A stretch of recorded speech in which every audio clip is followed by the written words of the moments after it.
Hi guys, I'm going to be talking about two different learning theories. The first one being cognitive development theory. It was described by Piaget as a different way to measure children, not necessarily on testing them how well they can count, spell, or problem solve, but pretty much through genetics and fundamental concepts that were easy to measure. He described them in four different stages, and all children will flow through each stage in the same order. Each stage is determined by maturation and their environment. Sensory motor, that's the very first stage. Children are able to recognize an object. Even if it's not in front of them, they recognize and know that it will still be there. The next stage is pre-operational.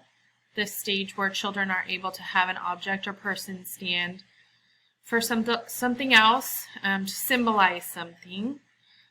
The next one would be concrete operational. In this stage, children are able to think logically and construct a logical thought internally rather than physically working through them or problem solving physically. They can mentally understand. The last stage would be formal operational, and that stage forms from 11 and into adulthood, and that is the ability to think about abstract thoughts and test them. He described his work through schemas, building blocks of learning and thinking, allowing us to process how to understand and respond to the world around us. In doing so, assimilation and accommodation, those are the two terms that he used to describe those building blocks. Assimilation is dealing with a new object or a situation, and accommodation is the knowledge learned that can't help us anymore. So we have to adapt and change our thinking to deal with the new problem and the new subject. And equilibration, that's the rate at which the development process occurs. It's not necessarily at a steady rate, but for some kids in leaps and bounds. The next theory that I'm going to talk to you about, let me pull it up on my screen.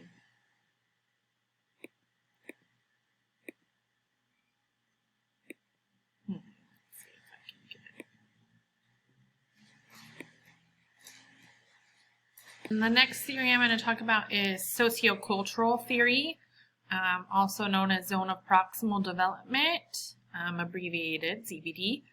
That's the developmental difference between learning independently or with help from someone older or more knowledgeable. That's the definition in my words. A natural line of regression, that's the process of removing that person or teacher, and that child is able to resume that learning. So we'll get into that.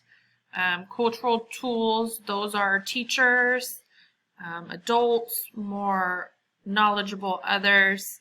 That could be books, TVs, anything from the internet, YouTube, anything that you can learn things from. He used the scaffolding as a metaphor. It's a key feature of effective teaching, and that includes teachers modeling a task, giving hints or clues, and adapting if necessary to help students with instruction, whether they're not understanding, or more examples of what they can do to make that learning better. How to effectively do that is keeping the learner interested in that subject, making it simple, simplifying the tasks, bringing attention to certain aspects that may help the solution, and controlling frustrations and through demonstration. More knowledgeable others, this can be teachers. I kind of went through that earlier, but that can assist with students and children and help them achieve a task that they otherwise wouldn't be able to do on their own. That's how they learn. And then knowledge through social interaction, that's of course with their peers or adults, they're being social and they're talking to one another and they're learning from that. Two different segues into social interaction is reciprocal teaching. That's used to simplify reading and learning from text. Students can learn by summarizing, questioning, clarifying, and predicting.